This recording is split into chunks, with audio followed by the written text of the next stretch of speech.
So we had a question come in about having a Medicare edit issue with multiple procedures on one claim for a series encounter that spans multiple dates of service. So this is for a critical access hospital. So there's a little bit more on the answer sheet that we have.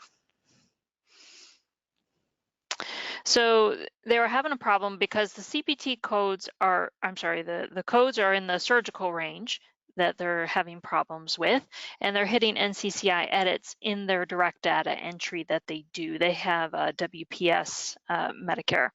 So saying that those should be rolled into one, and they've never had to do this in the past because each procedure is on a different date of service. So the Medicare MAC should just be able to tell that there are different procedures because they're on different dates of services. They've contacted their MAC carrier and they've gone to high-level supervisors who say everything's fine.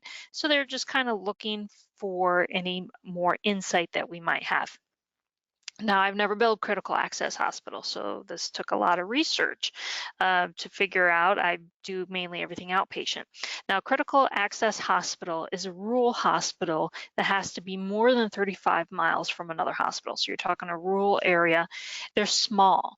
They have 25 or less acute inpatient beds, so it's a small facility we're talking about. Typical stay is usually 96 hours or less. They'll either discharge them or they're going to transfer them on to another facility.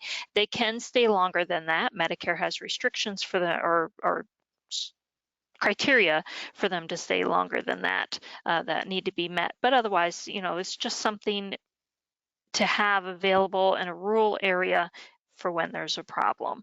So there's two ways that a critical access hospital can bill. They have method one, where the professional medical services, like a doctor coming in to see the patient, the professional services of providers coming in are furnished on the CMS 1500, go to Part B, and the facility goes to Part A. That's usually a standard format for our services. So you have a provider who comes in, a neurologist, a cardiologist, something like that. They have an outside office that they usually work in. They're coming in to see this patient and take a look at him. They're going to bill their professional services on a CMS 1500, and the whole time the patient's in the hospital, all those services are going to go on a Part A, or to Part A on a UB04 form.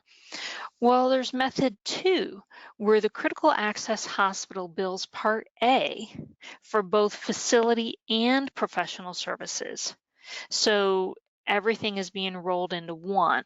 So each service has revenue codes that go with CCI and medically unlikely edits.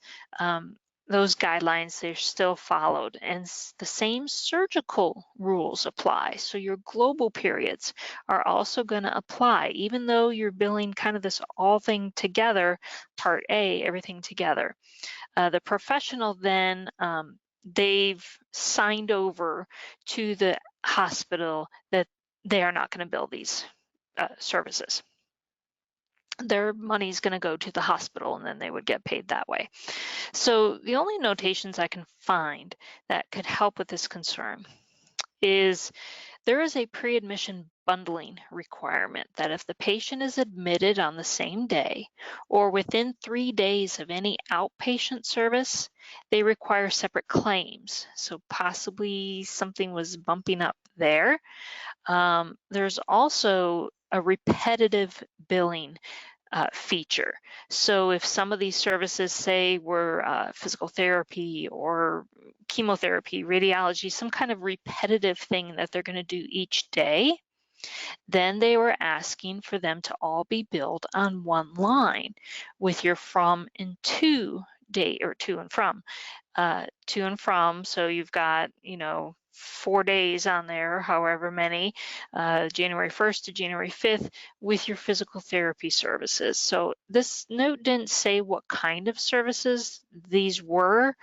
They just said CPT surgical. Well, I understand they're running up against edits.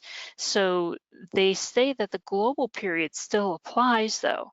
So if we're looking at providers seeing a patient, and this was treated like an outpatient hospital, that's another rule that it says when you're looking up Medicare's rules regarding critical access hospitals, that uh, um, you might have another doctor coming in to take a look at them on that same day, perhaps, that another service, well, they're going to apply those global service rules. So even though it's not the same doctor, if they've signed over all their benefits to the hospital, then they could be bumping up against tax ID issues. They could require items all to be on one line.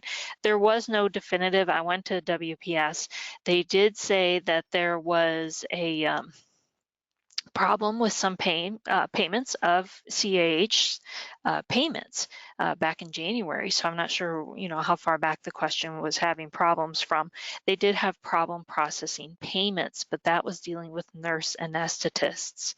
So they were processing claims improperly. So perhaps this is relation to a nurse anesthetist. I'm not sure.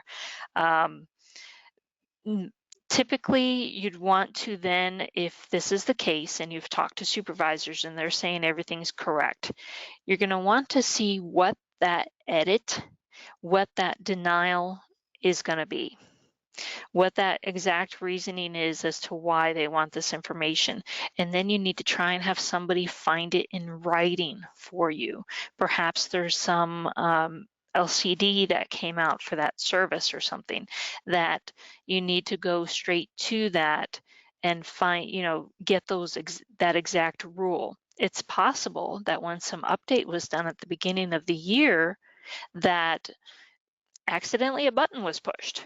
And so they're saying, well, yeah, the supervisors are looking at going, well, it shouldn't do that, but somehow it is. So whether the direct data entry had some update possibly, that's something that you may want to get your provider rep to look into. So unfortunately, I didn't have an exact answer to this question, but there are other options out there to look at, whether contacting your provider rep and see if perhaps an update was done. I've seen that done before, that updates were done and a little checkbox was put somewhere and it was kicking out claims. And it took a while for them to find it. It took a while of phone calls, but it took our provider rep to actually look at it and figure out exactly what was going on with that.